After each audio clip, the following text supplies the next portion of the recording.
사랑하고 축복합니다. 지난주에 우리가 나누었던 말씀의 내용, 예배의 정석, 기억나십니까? 수학에도 정석이 있지만 예배에도 정석이 있다. 우리 잠깐 지난주 내용들을 한번 싹 훑어보는 시간 가지도록 합니다. 왜냐하면 오늘 나눌 것이 지난주와 연결되어 있기 때문에 그래요. 자, 우리 교회에는 빼놓을 수 없는 두 가지 모임이 있다 그랬죠. 자, 첫 번째는 뭐라 그랬죠? 대그룹 예배가 있다 그랬죠. 그 다음에 두 번째는 뭐라 그랬습니까? 소그룹 모임이 있다고 했어요. 우리 교회는 그걸 뭐라고 하죠? 마을이라고 이제 하기로 했습니다. 마을이라고 좀 생소하긴 해요. 원래 셀이라고 했었는데 셀은 세포란 뜻입니다. 그러나 셀의 의미가 나쁘지 않아요. 셀의 의미가 굉장히 좋습니다. 그러나 우리 셀 그러니까 너무 쌀쌀 맞아가지고 잘 안 모이나?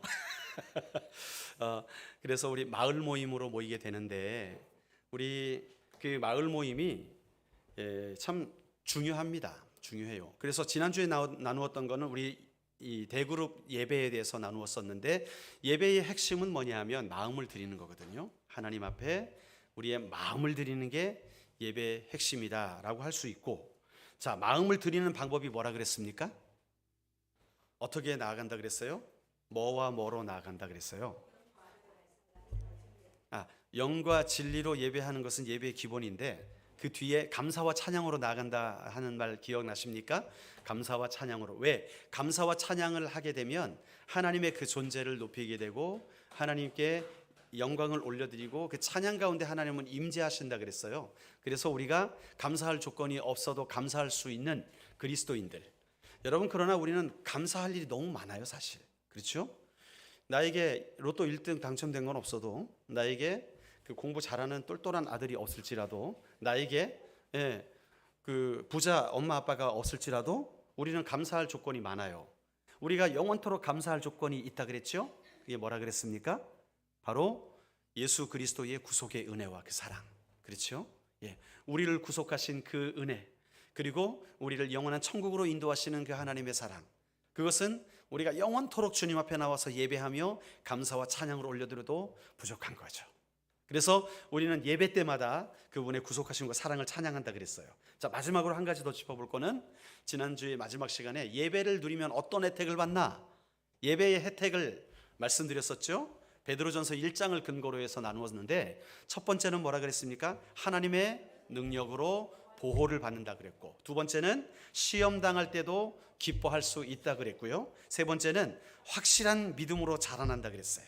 네 번째는 주님이 다시 오실 때 칭찬과 영광과 존귀를 얻게 된다고 말씀하셨고, 다섯 번째는 보이지 않는 그 예수님을 사랑하게 된다고 했고, 마지막 여섯 번째는 믿음의 결국 곧 영혼 구원을 받게 된다. 이게 예배 가운데 성공하는 자들에게 하나님이 주시는 축복이라 그랬어요.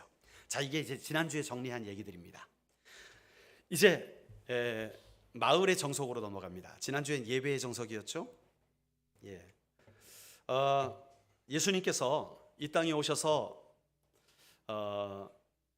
공생애를 살아가신 것, 그러니까 하나님 나라의 일을 하신 것을 얼마 기간 동안 하셨죠?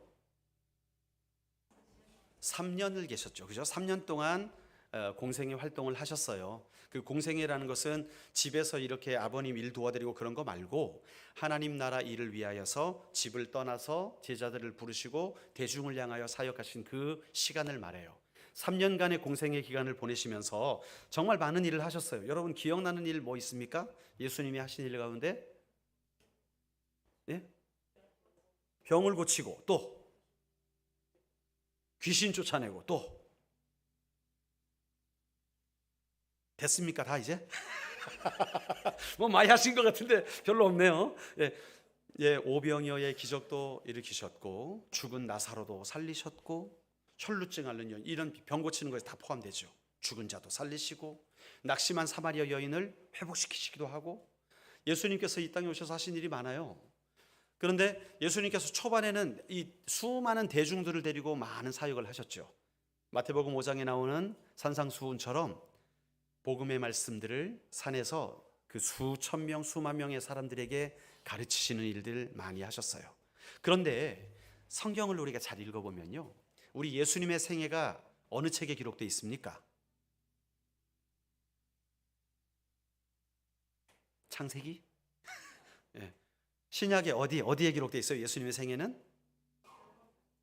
예, 네 편의 복음에 기록되어 있지요. 제 네 편의 복음 시작. 예, 그렇죠. 우리 바로 그 교회 성도들의 믿음의 수준이 높아지시길 바랍니다. 예. 자, 그래서 성경 66권의 순서 정도는 우리가 암송을 해주셔야 돼요. 예, 왜냐하면 그래야 이 믿음 생활을 하는데 유익이 있기 때문에 예, 그런 것들은 다 암송을 해주시고 또 암송해야 될 게 주기도문과 사도신경도 굉장히 중요하죠. 우리의 기도의 샘플이기도 하죠. 그리고 사도신경은 우리의 믿음의 샘플입니다. 그렇기 때문에 이러한 것들은 교회에 나오셨다면 이제 이 잘 안 들어가긴 하지만 자꾸 집어넣어 가지고 익숙해지도록 그렇게 하는 것이 좋습니다. 어쨌든 예수님이 공생애 3년 동안 수많은 일들 하신 가운데 이 마태, 마가, 누가, 요한복음에 기록된 가장 집중적으로 하신 일이 뭐냐? 예수님이 가장 집중적으로 하셨던 일이 뭐냐 하면 다른 것이 아니고 12명의 제자를 세우신 거예요. 12명의 제자를 세우셨어요. 자, 제자를 세우신 목적이 있겠죠? 시간이 남아가지고 12 불러가지고 뭐 건달입니까? 그냥 쭉 다니게. 그게 아니라 예수님이 하실 목적이 있었던 거예요. 12명을 통해 하나님 나라의 일들이 그들을 통해 이루어지도록 그 일을 하시기 위해서 주님은 3년을 투자하셨습니다. 그리고 3년이 지났어요. 예수님이 마지막 사역 십자가에 달려 죽으신 일과 다시 부활하시고 영광을 얻으셨죠. 그리고 이제 40일간 하나님 나라의 일들을 다시 제자들에게 확인시키신 이후에 산에 오르셔서 이제 하늘로 올라가시는 그때에 제자들에게 마지막 부탁을 하시죠. 마태복음 28장 19절부터 20절 말씀. 그러므로 너희는 가서 모든 족속으로 제자를 삼아 아버지와 아들과 성령의 이름으로 세례를 베풀고 내가 너희에게 분부한 모든 것을 가르쳐서 지키게 하라. 볼지어다 내가 세상 끝날까지 너희와 항상 함께 있으리라. 이게 바로 마지막 제자들에게 맡겨주신 말씀이었어요. 그러니까 지금까지 내가 너희와 함께하면서 3년 동안 가르쳐 주었던 모든 것, 그게 분부한 것이잖아요. 그것들을 이제 너희가 만날 다른 사람들에게도 가르쳐 주고 그것을 살도록 해라. 그게 제자들에게 하신 명령이었죠. 그렇다면 여러분, 제자들이 예수님이 승천하신 그 순간 쫙 흩어져가지고 그 일을 바로 시작했을까요? 아니었어요.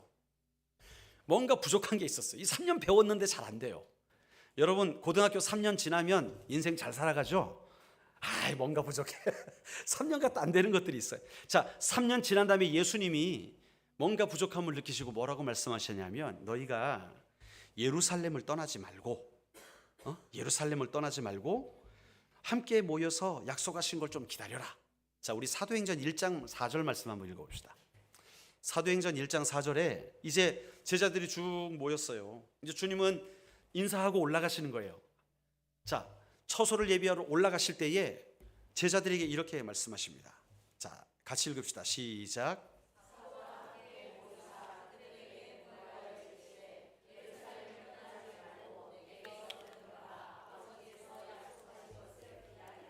아멘. 제자들이 열심히 배웠어요. 예수님과 동고동락하면서 배우고, 베드로 같은 경우는 절대 배신 안 한다 그랬다가 3번이나 배신해가지고 예수님께 면목 없어가지고 예수님이 꼬기 꿔주면서 너 나 사랑하느냐 할 때 죽을 것 같았잖아요. 미안해가지고. 예, 그런 아픈 경험도 있어요. 제자들이 실패한 경험도 있어요. 그렇지만 예수님은 지금 그들에게 위대한 일을 맡기시려고 하는데 그 부족한 것을 채우기를 원하시는 거예요. 그 부족한 것이 뭐냐? 다름이 아니라 성령님이셨어요. 성령님. 이들이 아는 것도 있고 주님 따라간 경험도 있고 기적을 체험하기도 했지만 그들에게 지금 부족한 게 뭐였냐? 뭐라고요? 성령님. 그래서 방금 읽은 말씀대로 내게 들은 바 아버지께서 약속하신 것을 기다리라. 그게 바로 성령님이셨습니다. 그리고 제자들은 순종하죠. 마가의 다락방에 모여서 120명의 성도들이 기도합니다. 그때부터 이제 교회가 출발되는 거예요. 자, 우리 초대교회의 개척 멤버가 몇 명입니까? 그러면 120명이에요. 아유, 대형 교회로 시작했어요. 우리 아직 초대교회 정도는 안 되네 아직. 자, 120명이 함께 모여 기도하며 출발을 합니다. 교회가 시작됩니다. 그러면서 열심히 기도해요. 언제까지 기도했습니까? 성령님이 오실 때까지 기도했어요. 근데 그 기간이 열흘이었어요.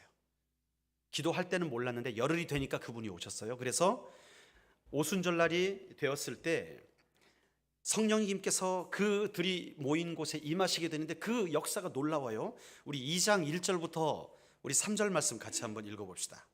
2장 1절부터 3절, 사도행전 2장 1절부터 3절이에요. 거기 보면 그들이 이제 열심히 기도합니다. 기도에 전혀 힘쓰니라 그렇게 돼 있어요. 다른 것 안 하고 기도만 했단 얘기예요. 모일 때마다. 자, 우리 같이 한번 3절까지 읽습니다. 시작.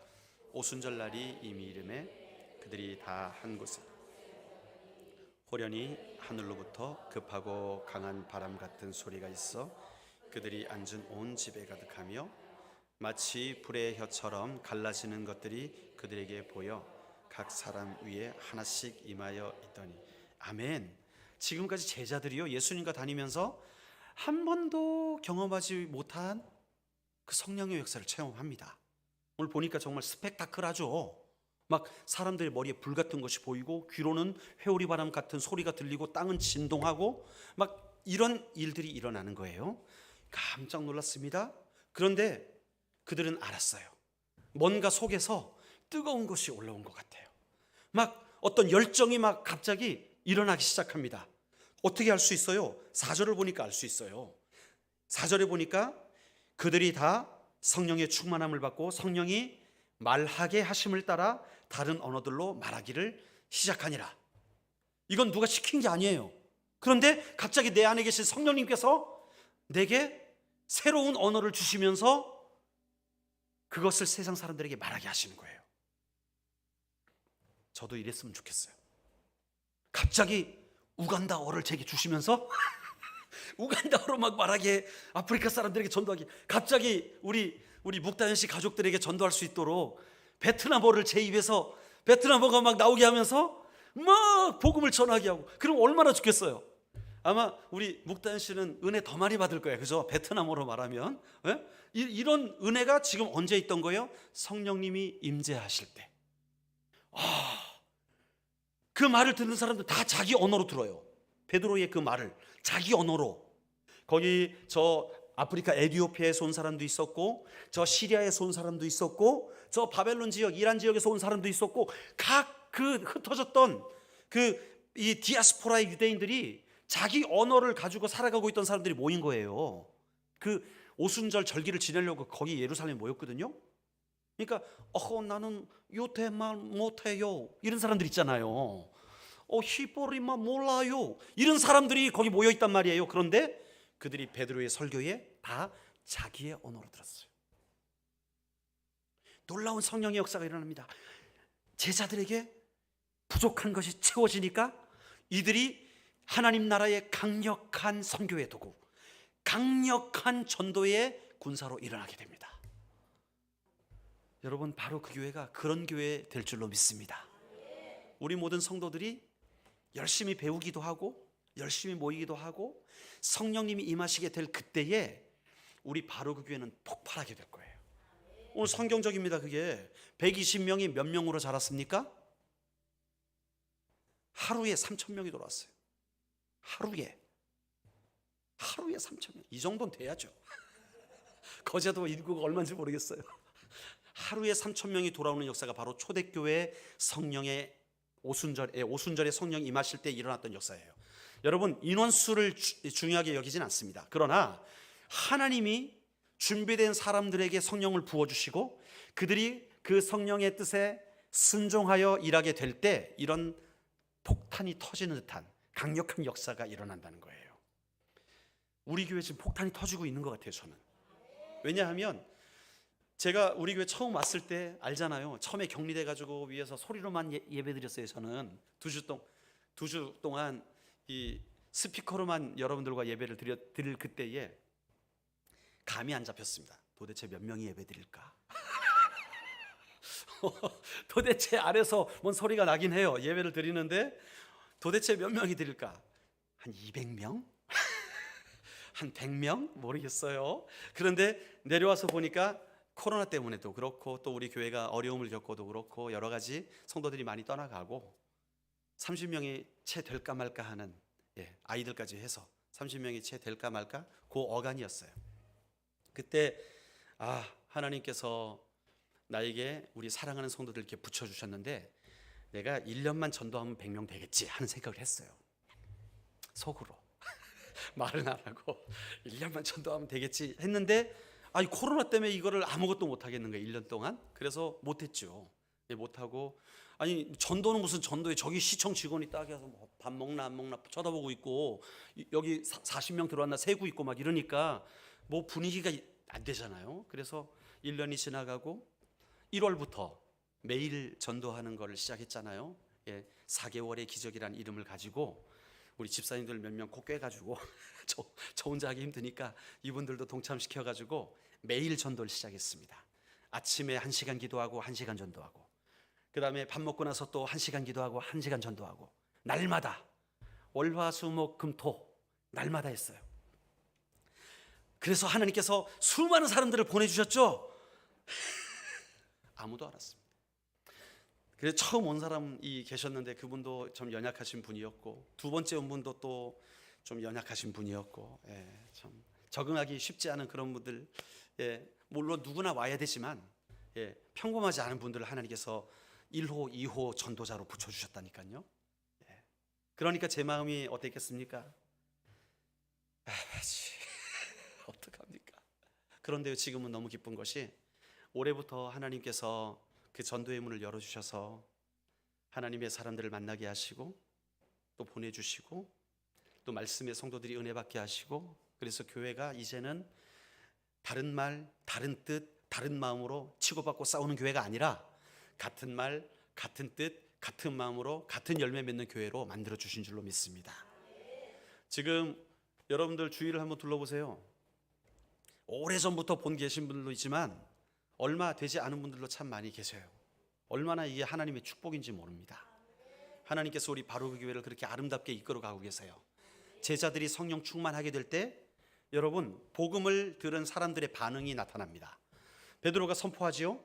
너희가 십자가에 못 박았던 예수가 바로 그리스도다. 그 충격적인, 여러분 유대인들에게 예수님이 그리스도다라는 얘기는 충격이에요. 그 시골에서 그 뭐 갑자기 나오더니 뭐 사람들 우르르 몰고 다니더니 뭐 십자가에 죽었다며. 근데 그 사람이 그리스도다? 이건 충격이거든요. 그리스도는요 유대인들 전통적으로 수천 년 동안 기다려왔던 사람이었어요. 다윗의 자손으로서 이제 우리 연약한 유다 백성들을 구원할 유일한 희망, 우리의 소원, 우리 민족의 대안, 그리스도, 그분이 오셔야 돼 이렇게 믿고 살아왔는데 그 십자가에 달려 저주받아 죽은 것 같은 그 사람이 그리스도라고? 여기 두 가지 반응이 나타났어요. 한 가지 반응은 뭐냐? 미쳤다. 미쳤다 저 사람들. 정신없는 저 예수쟁이들 다 미친 사람이다. 이런 반응들이 있어요. 자, 우리 사도행전 2장 13절에 이런 말을 합니다. 2장 13절 같이 볼까요? 자, 거기 보면 또 어떤 이들은 조롱하여 이르되 그들이 세술에 취했다. 이거는 성경에 글로 기록된 말이지 이걸 우리 리얼한 말로 하면 어떨까요? 미치다 저놈들. 술 취했나? 집에가 자빠져 자라 이 말이에요. 그 욕을 먹는 거예요. 이게 베드로의 설교를 들은 사람들, 그 복음을 들었던 사람들의 한 반응이었어요. 이 받아들이지 못하는 거죠. 자, 그런데 또 한 반응이 있습니다. 2장 37절. 2장 37절을 한번 읽어봅시다. 다 같이 한번 읽겠습니다. 시작.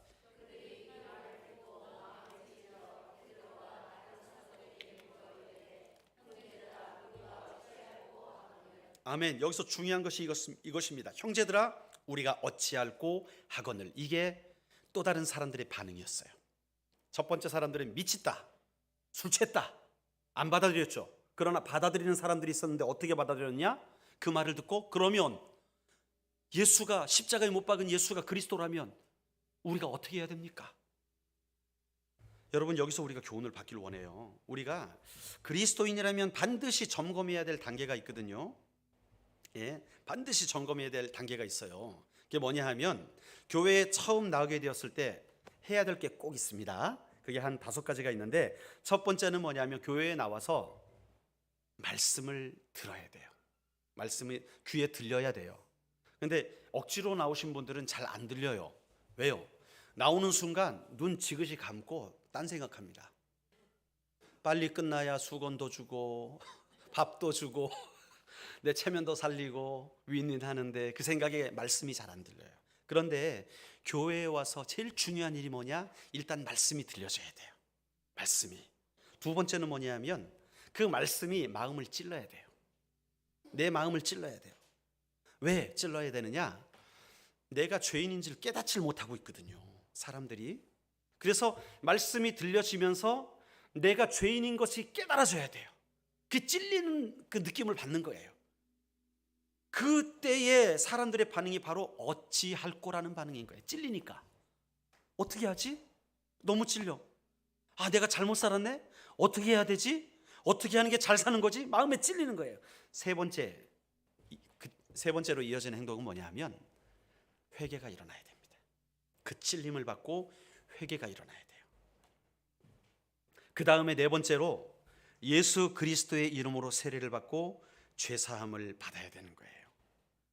여러분, 우리가 교회에 나온다고 다 그리스도인이 되는 게 아니고, 교회에 나왔다면 말씀이 들려지고 그 말씀을 통해 내가 죄인인 것을 깨닫게 되고, 죄인인 것을 깨달았다면 하나님, 나 이제 더 이상 죄인으로 살기를 원치 않아요.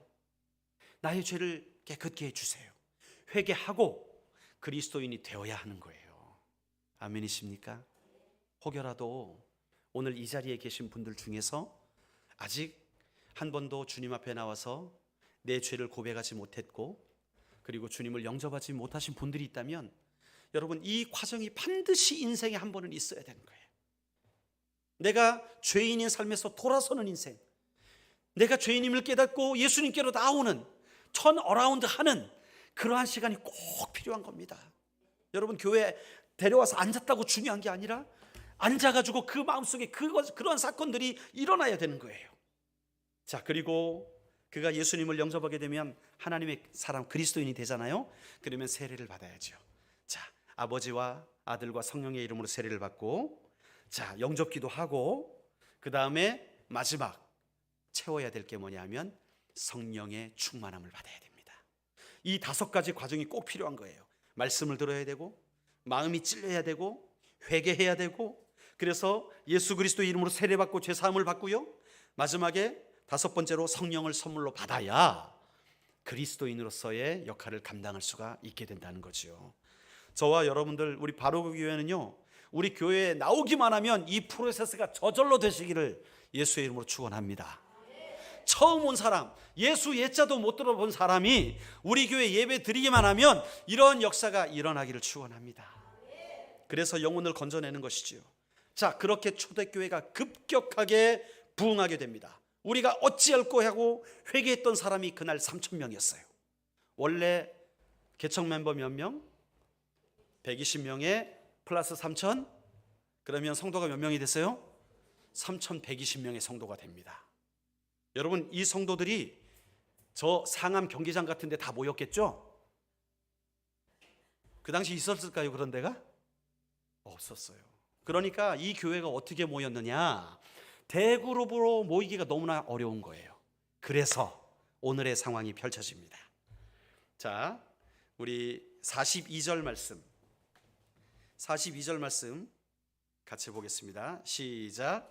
그들이 사도의 가르침을 받아 서로 교제하고 떡을 떼며 오로지 기도하기를 힘쓰니라. 아멘. 자, 사도들이 처음 온 그 3,000명의 사람들을 이제 말씀으로 가르치기 시작합니다. 대그룹이었겠죠. 그러니까 산에 가서 모였는지 회당에 모였는지, 회당은 좁을 것 같은데, 그 당시 회당이라 봤자 몇십 명 정도 모이는 사이즈거든요. 우리 교회 정도 되는. 그러니까 아마 들로 나갔을 수도 있을 것 같아요. 성경은 자세히 기록하지 않아요. 그러나 그렇게 사도들이 하나님의 말씀을 가르칩니다. 여러분, 교회 오시면 해야 될 일이 뭐냐 하면, 자, 이제 그리스도인이 됐잖아요. 그러면 자라가야 됩니다. 우리 안에 예수 생명이 심겨졌어요. 자라가야 돼요. 날마다 자라가야 돼요. 태어났는데 10년이 지났는데 여전히 찌찌 빨고 기저귀 차고 있으면 정상이 아닌 거예요. 자라야 되는 거예요. 이제 성도들이 자라나는 거예요. 가르침을 받고 우리 크리스찬 베이직을 배우고, 뭔 말인가 알아들어야 되는데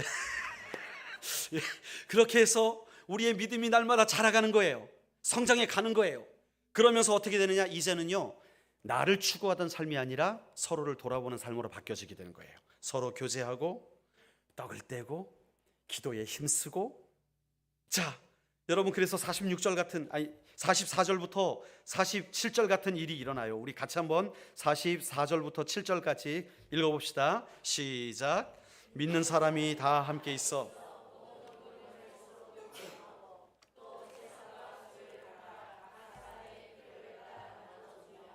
날마다 마음을 같이하여 성전에 모이기를 힘쓰고 집에서 떡을 떼며 기쁨과 순전한 마음으로 음식을 먹고 하나님을 찬미하며 또 온 백성에게 칭송을 받으니 주께서 구원받는 사람을 날마다 더하게 하시니라. 아멘. 자, 이 사람들이 사도들의 가르침을 받으니까 하나님 나라의 삶의 방식을 배웁니다. 자, 엄마들이 말하죠. 야야 공부해. 아, 왜 공부해서 남 주냐? 공부해서 남 줘? 다 니를 위한 일이지 이야기하잖아요. 우리는 그렇게 말하지 않죠. 공부해서 남 줘야 됩니다. 아멘. 내가 열심히 공부해서 훌륭한 사람 되어서 영향력 있는 사람이 되어서 남들을 도와줘야 돼요. 그들을 살려야 돼요. 내가 그리스도인의 영향력 있는 그리스도인이 되어서 이 세상에 주님을 알지 못하는 사람들을 도와주고 살려줘야 돼요. 그러려면 공부 열심히 해야죠. 남 줘야죠. 아멘이십니까? 그걸 배운 거예요.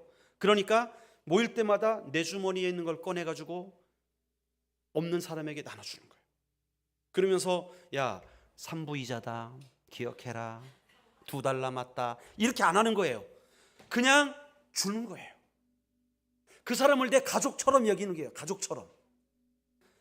내가 함께 신앙생활하며 함께 고난을 받으며 함께 교회를 세워가는 이 사람이 이제는 이웃이 아니라 가족이 되어버리는 거예요. 예수 생명으로 하나 된, 예수 피로 하나 된 가족. 그래서 서로 돌보는 일들이 일어나요. 줄 돈이 없으니까 어떻게 해요? 45절에 보니까 내가 가지고 있던 거, 아유 그냥 조그만 차 하나 있었어요. 롤스로이스 뭐 그런 거 팔아가지고 나눠주는 거예요. 내가 가진 것, 돈은 없으니까 뭘 하지? 식탁 뭐 좋은 건 아니고 이태리째 원목 그런 거 이렇게 나눠주는 거예요. 내가 나의 것을 나의 것으로 여기지 않고 필요를 따라 필요한 사람들에게 나눠주는 거죠.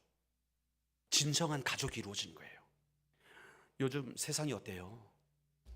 뭐 미혼모들 얘기 나오잖아요. 실수로 아이를 가져놓고 아이를 화장실에 버려. 아이를 잘 키운다고 해놓고 돈이 모자라니까 그래 너랑 나랑 죽자 해가지고 연탄불 피워놓고 둘이 죽어요. 엄마랑 아들이랑. 이런 세상입니다. 여러분, 가족이라 하지만 진정한 가족이 아닌 거예요. 그 가족의 진정한 사랑을 잊어버린 거예요. 여러분, 이런 세상 가운데 하나님의 말씀이 임하고 하나님의 말씀이 가정들에게 심겨지니까 이제는 그 교회가 가정처럼 변화시키는 거예요. 서로가 서로를 책임지는 그런 관계로 변화되는 거예요. 할렐루야. 그게 교회입니다. 우리 교회는 그 모임을 마을이라고 할 거예요. 마을 모임이 회복되어지는 거예요. 그래서 사람들이 이제 원래 회당에 일주일에 한 번 모였었거든요. 그래서 안식일에, 이 당시는 안식일을 지켰죠. 안식일에 모였는데 주님이 부활하신 이후에 이 안식일 다음 날에 주님이 부활하셨으니까 그럼 부활하신 날도 기억해야지. 그러면서 부활하신 그 주일날 모이기 시작했습니다. 주의 날에. 그런데 안식일도 쉬고 주일도 쉬고 하다 보니까 성도들이 삶이 안 이루어지는 거예요. 그 당시 농경사회고 목축사회인데 이틀을 노니까 삶이 이루어지지 않아요. 그래서 교회가 결정합니다. 안식일에 모일 것이냐 주일에 모일 것이냐.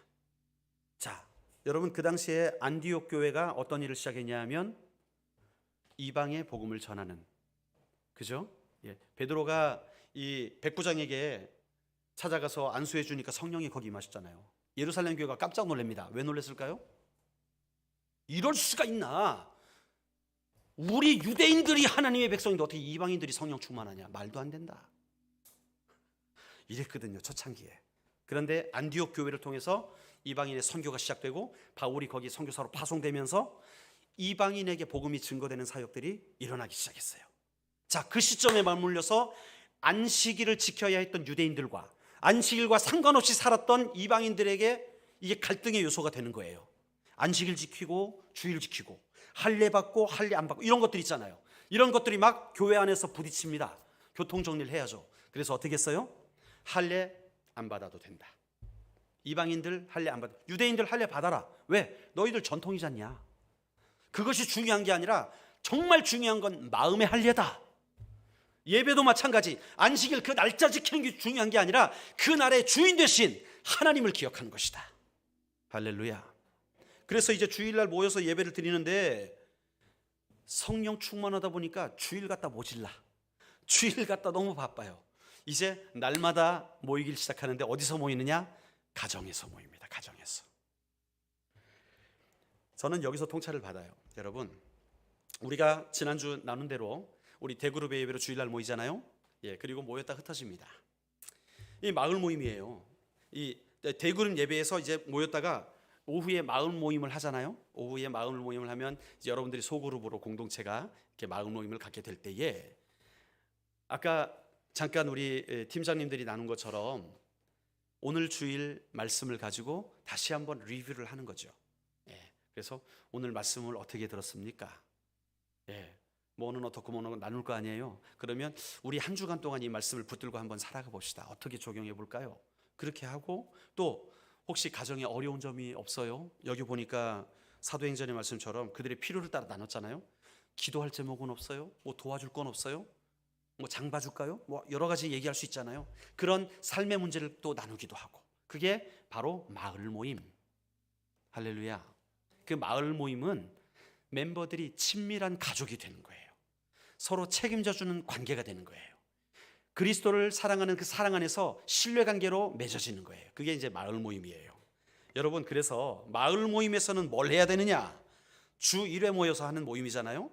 자, 여기서 해야 될 게 세 가지가 있어요. 첫 번째는 뭐냐 하면, 자, 마을 모임에서 하나님과의 관계의 기초에서 공동체의 사랑을 확인해야 됩니다. 아멘. 예, 하나님과의 관계 안에서 공동체의 사랑을 확인해요. 어떻게 하느냐? 이게 바로 말씀을 나누는 거예요. 예, 오늘 주신 말씀을 함께 나누는 거예요. 두 번째 해야 될 게 있어요. 마을 모임의 출발은 뭐냐 하면 그분의 임재로 들어가는 거예요. 모여가지고 그냥 뭐 세상 돌아가는 얘기, 요즘에 드라마 뭐가 뜬다며? 뭐 마스크가 떠 뭐가 떠? 네, 모르겠어요. 네, 뭐 뜬데 그런 얘기 말고 그리스도의 임재 가운데로 찬양으로 우리의 마음이 모아지도록 들어가는 거예요. 그게 마을 모임에서 있어야 되는 거예요. 그래서 우리 멤버들이 함께 그 가운데서 찬양을 하면서 주님이 여기 함께 하신다는 걸 경험해야 되는 거예요. 자, 여러분, 하나님의 임재를 맞이하는 두 가지 스타일이 있거든요, 교회에. 예, 그리스도인들 가운데 예수 믿는 사람들이요, 어떻게 하나님의 임재를 맞이하느냐? 두 가지 스타일. 첫 번째는 마르다 스타일이 있어요. 감이 잡히시죠? 마르다 스타일은 어떤 스타일이에요? 일중심. 자, 우리 마을 모여. 빨리 모여. 시간 다 됐다, 야. 빨리 모여라. 빨리 끝내고 가야 돼. 빨리 끝내고. 마르다는 일단 주어진 시간에 모든 걸 다 해버려야 돼요. 그죠? 에? 음식 내가 준비한 거 싹 해야 되는데 저 마리아 놀고 있다. 저 큰일 났다 저거. 예수님 좀 혼내주세요. 이 마르다 아닙니까? 마을 모임 하는데 이 마을 모임의 분위기 이런 건 상관없어. 일단 내가 마을 장이니까 이거 빨리 해버려야 돼 그냥. 그게 이러면 안 되는 거예요. 거기에 하나님의 임재가 없어요. 어떤 스타일이 돼야 되냐? 마리아 스타일이 돼야 돼요. 여러분의 모임이 마리아 스타일이 돼야 되는데, 마리아 스타일은 어떤 스타일이에요? 주님이면 끝나. 예수님 무릎 앞에 앉아 있어서 그냥 그분을 바라보는 거예요. 그분 얼굴을 보고 그분의 목소리를 경청을 하고 그분의 능력을 받고 그리스도께서 모든 상처를 치유하실 것을 기대하고 하나님의 온유한 손길을 느끼고, 그게 바로 마을 모임이 돼야 된다는 거예요. 아멘. 여러분, 그래서 우리 마을 모임을 우리 함께 모여갈 때, 우리 예배 시간에 모였다가 밥 먹고 나서 마을 모임 모이면 그 자리에 하나님의 임재가 있도록 우리 같이 찬송하시고, 그 다음에 그분 안에서 교제하세요. 예수님 안에서 교제하세요. 세상의 것 끌어들이지 말고 그래서 그분의 임재가 느껴도 오늘 기도가 잘 되는데 오늘 기도만 합시다. 그럼 기도만 하도 돼요. 예. 오늘 말씀을 나누는데 나눔이 너무 풍성해. 그런데 마르다 스타일은 어때요? 말 딱 끊고 다음 순서에 다음 순서 기도, 이게 아니에요. 아시겠죠? 예. 그래서 성령이 인도하시는 대로, 성령이 이끄시는 대로 그렇게 마을을 그리스도 안에서 이끌어 가시면 좋겠어요. 자, 그리고 세 번째로 마을 모임에서 해야 될 게 뭐냐 하면 공동체의 사랑으로 묶여져야 되거든요. 공동체의 사랑으로 묶여져야 돼요. 이게 뭐냐 하면 상호 책임지는 겁니다. 서로 돌보는 거예요. 필요를 따라 나눠줬다 그랬잖아요. 이 일을 해야 되는 것이죠. 자, 그래서 여러분 이 시대가 잘 생각해 보십시오. 학교 가도 그렇고 직장에 가도 그렇고 다 피상적인 만남이죠. 그렇죠? 계산된 만남, 피상적인 만남, 절제된 만남입니다. 여러분 거기선 위로를 못 받아요. 얼마나 불행해졌느냐? 위로받으려고 의사한테 돈 내고 가잖아요. 그죠? 그런 시대가 돼버렸어요. 어디서도 위로 못 받으니까 위로받으려고 의사한테 가서, 자, 의사는 시간 땡 하죠. 땡 하고 이제 상담하고, 정신과 의사한테. 그런 시대가 돼버렸어요. 여러분 이 세상이 위로받을 곳이 없는 세상이 되어버렸어요. 그러니까 막 칼 들고 돌아다니는 거 아니겠어요? 이런 시대 가운데 유일한 대안은 교회입니다.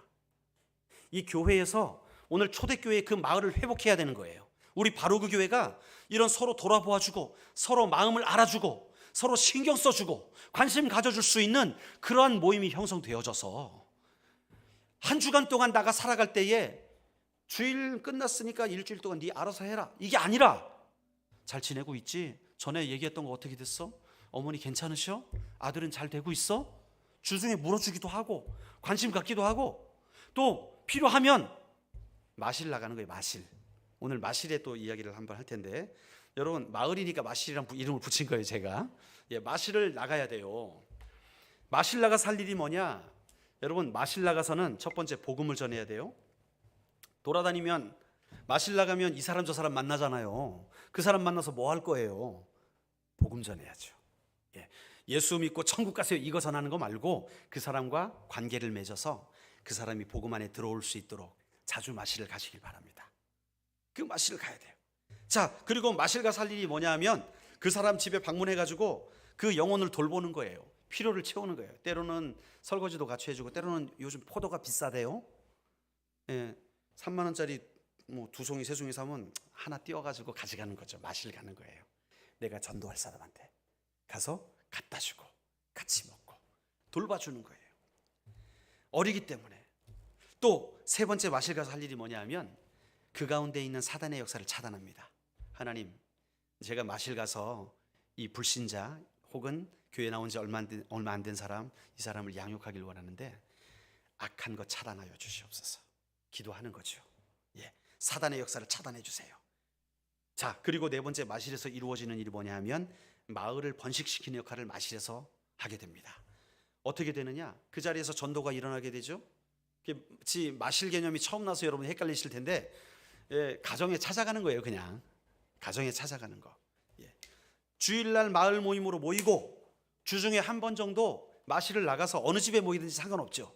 가서 친구 한 사람 초청해가지고 같이 밥 먹는 거예요. 그리고 이런저런 얘기 나누는 거죠. 그리고 그 친구를 도와주는 거예요.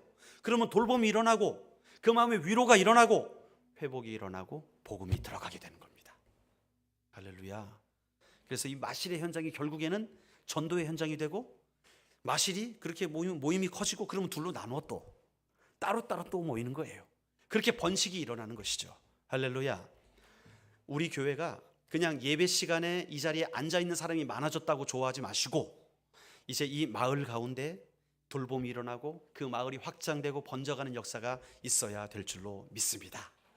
말씀을 맺습니다. 여러분 예배가 마치면 이제 마을별로 식사 교제를 하잖아요.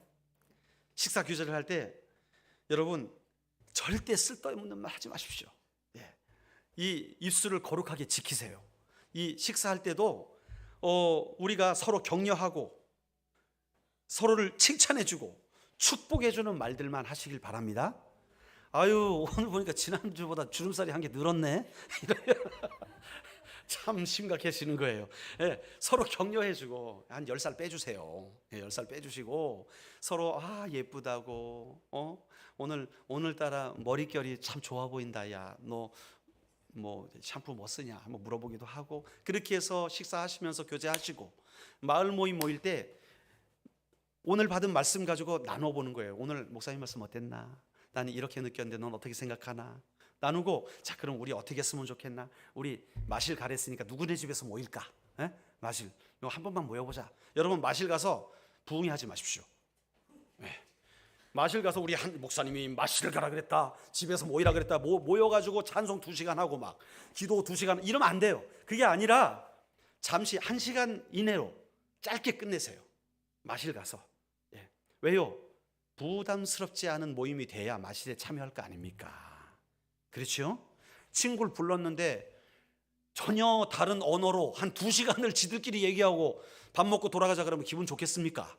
그게 아니에요. 마실은요 그냥 가볍게 친구들이 찾아와서 마실 가서 바로교회 사람들이래네. 그래서 한 잔 먹고 왔는데 기분이 좋고 그냥 또 헤어지는 거예요.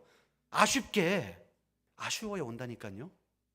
그래서 이 간편한 마실 모임을 어떻게 할 것인가도 얘기해 보시고 그래서 마을 모임이 이제는 저절로 스스로 업그레이드 되는 역사가 일어나시기를 축복합니다. 이것은 어떤 저의 머릿속에서 내가지고 이대로 하세요 지시하고 하는 것이 아니라 여러분이 그 아름다운 마을을 만들어 가시는 거예요. 그 하나님의 의도대로 성령 충만한 이 백성들이 저절로 여기는 매뉴얼이 없었어요. 사도들은 그냥 말씀을 가르쳤고요. 성도들이 삼삼오오 모여가지고 자기들끼리 떡 나누고 자기들끼리 도와주고 이런 모임이 일어났던 거예요. 우리 바로 그 교회가 그런 역동적인 교회가 되었으면 좋겠습니다. 이 시간 우리 함께 기도할까요? 하나님, 우리 교회에 마을 모임이 풍성하게 일어나길 원한다고 기도합시다. 그리고 이 마을 모임이 이제 마실을 나가는 그런 모임으로 발전되어져서 그 마실에 믿지 않는 성도들 한 사람 한 사람 찾아와서 예수님을 알게 되고 하나님을 알게 되고 그 사랑을 알게 되고 그래서 우리 교회가 정말 그 주님을 알지 못하는 자들에게 복음의 씨를 날마다 뿌리는 그런 마을, 그런 마실 모임이 될 수 있도록 우리를 사용하여 달라고 우리 함께 잠시 기도하시며 나가십시다. 기도하겠습니다. 하나님 감사합니다. 오늘 이 시간